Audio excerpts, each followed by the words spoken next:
happening, everybody? Griff Hamlin here from Blues Guitar Unleashed. Welcome. Thanks for joining me today. I'm gonna do something a little on the live end of things today. I haven't been around so much.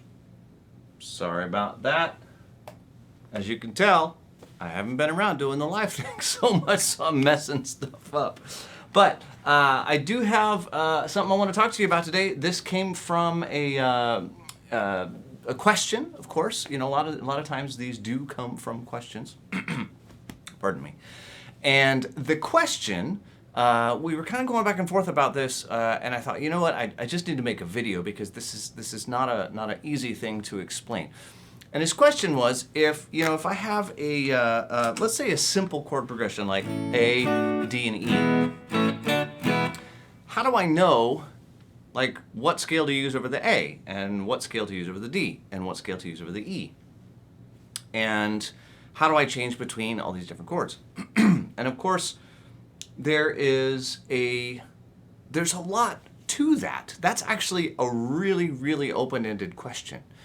And I tried to explain that it's not a simple answer, and that there are, varying levels of complexity to how you want to handle that. Now, first and foremost, you got to look at whether or not you are playing a blues, okay? And what I mean by playing a blues is, are all of the chords, is it A7, D7, E7, right? Or is it A, D, and E? And you might say, well, what's the difference? And the difference is very important. Seventh chords are what sort of make the blues. One of the things. And for those of you that want to nitpick on my generalizations, knock yourself out. But I'm trying to simplify some things. So understand that no, not all blues is based around seventh chords. And I get that. For the purposes of our discussion, though, we're going to say that that's pretty common. So many blues songs are based around seventh chords. So if you see A7, D7, and E7, for example, you know right away that needs to sort of flip a switch in your head that this is a blues, okay? And this is not going to obey traditional music theory rules. And that's a really important distinction to make. And it's the first distinction that you have to make. Before you get all carried away with anything else, you have to look at the chords you're dealing with. And when you are soloing, if I can get you to always look at the chords that you're working over first, then your life is going to be much better, okay? So let's say, for our purposes, that it's an A7 and a D7 and an E7, okay? So we are playing a blues. All right, well then, what am I going to play? Okay, well the simplest thing is good old A minor pentatonic, or blues.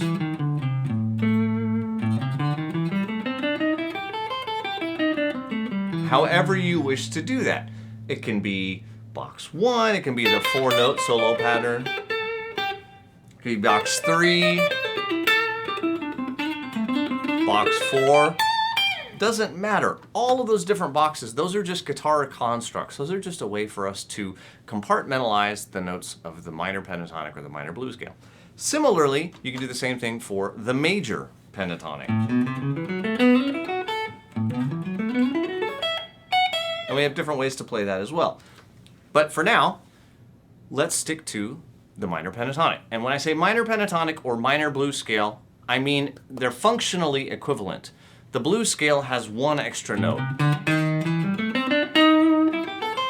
Okay, it's the minor pentatonic scale plus what we commonly call the blue note, the flat 5. Functionally, they're equivalent, meaning they are interchangeable for the purposes of soloing. Okay, so the simplest way to approach a blues is to play the minor pentatonic scale the whole time, over the whole blues, okay? So if I were to play a simple blues into my looper, okay, so I've got, here's my A7, here's my D7, here's my A7, here's my E7, Here's my D7, and here's my A7. Okay? If I solo over that,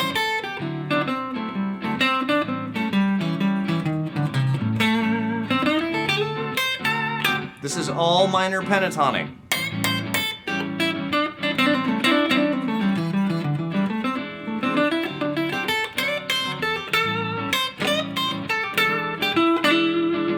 Okay, and it's important to note that I can play that scale all day long, every day, and it's gonna work great. Okay, so keep that in mind. Now, and you know, it's not just me. Stevie Ray Vaughan, Jimi Hendrix, you know, Albert King, Freddie King, lots of guys out there sticking to the minor pentatonic most of the time. It's a good sound. Okay, so just because it's, I'll say, the least sophisticated, don't diss on it. It's a great sound. You're going to use it a lot, no matter what. If you want to get an authentic blues sound, you're going to use that scale a lot. Okay, but what happens? And to get a little bit deeper, the question was, okay, well, what notes should I gravitate to over the different chords? And this makes a good point, which is the root, the A's, are always good choices, okay, because they are the root of the one chord. So if you get lost and you're not sure, okay, the one chord is an A, and there's an A, so that's a good choice, okay? It's always going to work out well for you. Over the D7, there's also an A note in a D7 chord. So that's also a good choice, okay? Over the E7 chord, you have an E, might be a good choice, because that's the root of that chord, okay? The D can also work. Really what you need is you need a note from the chord, okay? So in my A7 chord, I have A, I have C sharp, I have E, and I have G. Those are my 4 notes. So which of those notes are in the scale? The A's in the scale, the G is in the scale, and the E is in the scale, okay? The root is always the best choice, or is always a good choice. The flatted 7th is always a great choice. The 3rd is a great choice when you have it. We don't, okay? C sharp is the magic note in this chord. But we're playing blues. We have a C, which is a half step below the C sharp. So that makes it also a great choice. That's gonna give it a bluesy sound. Right? That's gonna sound just fine.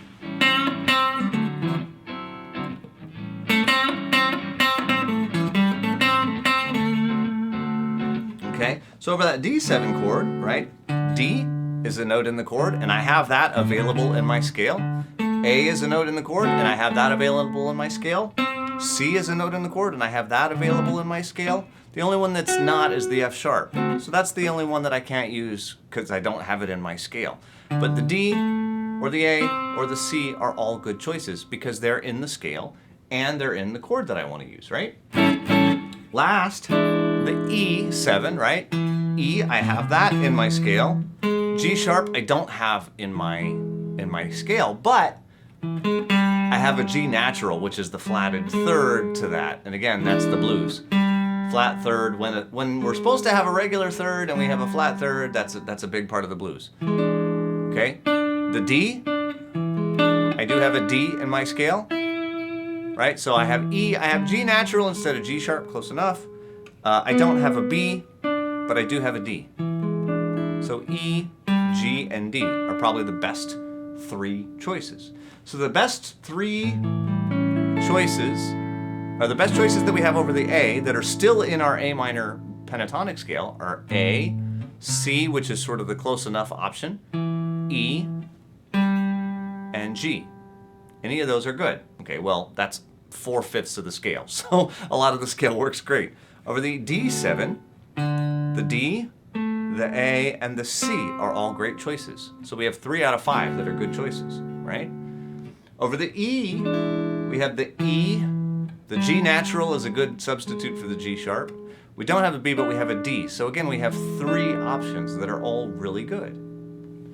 Okay, so what that means is that when you're playing over A7, D7, E7, as the D7 chord comes along, if you want to sound a little bit smoother, as I like to say, none of the notes in the A minor pentatonic scale will be wrong, but you can be a little bit righter by aiming for the D or the A or the C. My preference would be the C, the A would be my least favorite, the D a little bit more. And this comes into knowing the notes in the chord, obviously. But here's kind of a cool thing, all right? And this is something that I talk about a lot, and it's a little bit, it's a visual type of thing. I like visual things, right? So if I visualize that D7 chord, right? So if I know my A minor box 1, and I can see that on my fretboard, and then I think about my D7 chord, I can picture that note, that note, that note, and that note are all good choices because they're from the chord and also in the scale. Okay, now this is where things are going to get funky. What if I was in a different key? It wouldn't matter. The 4 chord is still those notes. From a visual standpoint, I don't necessarily have to know what the notes are. If I was in the key of G, the 4 chord notes are still those. See what I mean? So if I'm playing in sort of that box 1 home base area, the 4 chord best notes are always going to be those. Right? My 5 chord notes, right? Again, thinking good old box 1, and I know this might be a little bit of a stretch visually, but there's that one, and that one, and that one, and that one. Okay, those are all good. The E, the G, the D, the E, and the G. Those are all great choices.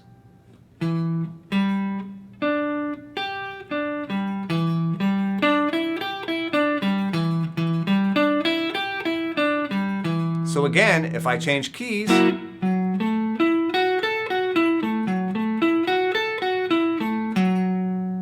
we're all good, right? Super cool. It doesn't matter. I'm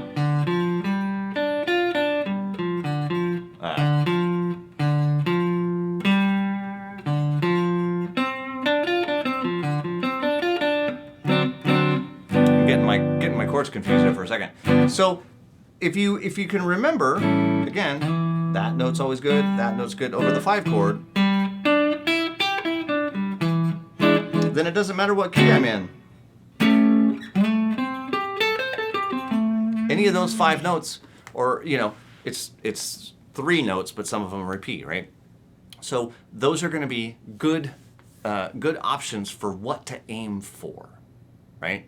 So if I throw down my little looper, right? Actually, before I do that, one more time, let me show you this. So remember over the 4 chord, I said that note, that note, that note, or that note. We're all great choices, okay? So I'm going to aim for one of those.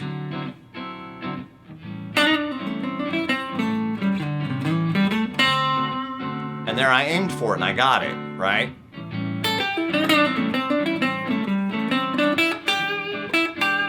Okay, and there, when the 5 chord came along, I grabbed that note.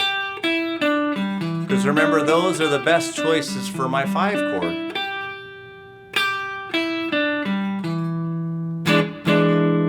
Okay, so when I was playing, I got to think ahead a little bit to make this happen. But I aim for one of those notes. Okay, now usually you're going to have a hard time doing that on the fly. I suggest that you sort of think it through ahead of time. Like, okay, if I wanted to, make a lick that ended up there on one of those good notes, how would I do that? So 1, a 2, a 3, a 4, a 1. That's a simple one, right? I just have to make it work out. 1, a 2, a 3, a 4, a 1, right? A 3 and a 4 and a 1, right? There's all kinds of little oddball things like that that you could just sort of make up, and as long as you hit that note that you want on beat 1, everything's going to work out. Okay? So hopefully this kind of, gives you a feel for how you can, again, the A minor pentatonic scale, you can use it the whole time. Okay? And yeah, there's levels above that where we add in, maybe the major third. Of course, you can add in arpeggios. I have a course called Chord by Chord Blues Soloing, where we really get into the arpeggio patterns and actually having every single one of the notes available to you. But more importantly, how to use all those notes and still make it sound like blues. Because it's real easy when you start doing that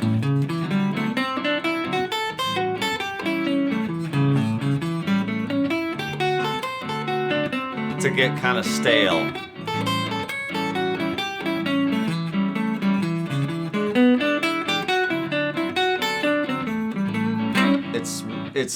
It's real easy to start getting really blocky if all you use are arpeggios. So be very careful. There's some cool little tricks you can kind of use to weave your arpeggios in if you want to go down that road, but you don't have to, okay? It's a cool sound. Some people love it, but it's not a necessary sound. To get a traditional blues sound, it's not a necessity.